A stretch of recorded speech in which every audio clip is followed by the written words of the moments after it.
Hello, my name is Richo, taking a review Yuko. This is a special anime. This anime is basically a detective sci-fi anime. You follow this detective during his life before he became a detective and after. This only happens in the first episode. It's very interesting. I mean, the very beginning, you see him die. So you can see him come back to life because of this goddess. This goddess pretty much needs him because she needs to eat souls.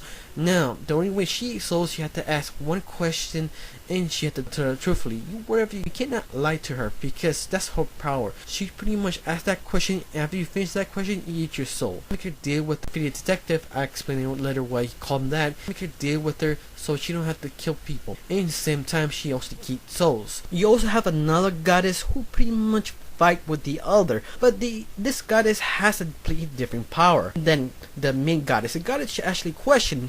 The other goddess can make bend reality whatever the master wants to be. Now that actually makes the show more interesting. You think you have more conflicting battles about these two goddesses, but not really.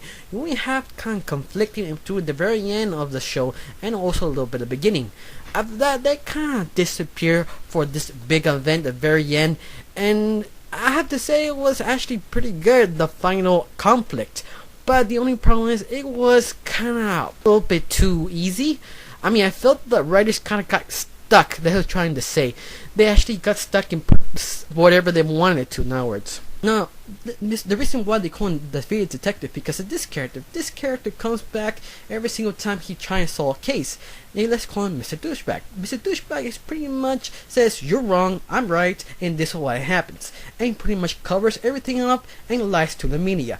And pretty much that's his job, and he's pretty good at it.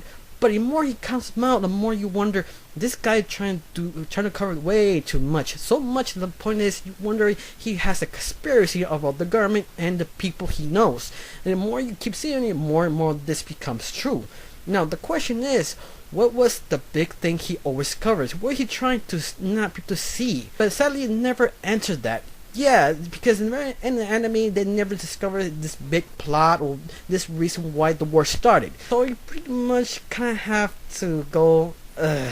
Now, if the characters develop, yes. Not all. I mean, the main character develops only in the first episode. He was a young man. He lost his parents. He lose everything. But because these strangers who helped him raise him up, they told him to pay me back, you will help people back also. So that's why he always trying to help other people doing these cases. Usually he just see more about the case than the main character. But the side characters do develop, like the goddess. The only character trait I actually found this character is pretty much is she's impatient and kind of hyperactive child. I guess because every time she transforms to the kid to adult, she have this kind of manners as a child. Also, the goddess is kind of protective of the defeated detective. Whoever hurts him, she pretty much faces her own wrath. But they have one more problem. They have little questions never answered. Like she transformed to a full adult, and every time she finishes a question, she shrinks down. And they never answer that question why she does that. I mean, what is the purpose of that? No, you have another interesting character. Let's call her AI. AI is very interesting because before she made a detective, she was pretty much in her dumps. I mean, this unofficial intelligent robot who pretty much got nothing else to do, he just be a slave to his master till he made the defeated detective. The defeated detective can't give our cause a reason, and pretty much she wants to stick with him and help him whatever she can. And the most developed character is pretty much Mr. Douchebag's daughter. She's probably the most interesting one. I mean, she's developed in a way that she's conflicted.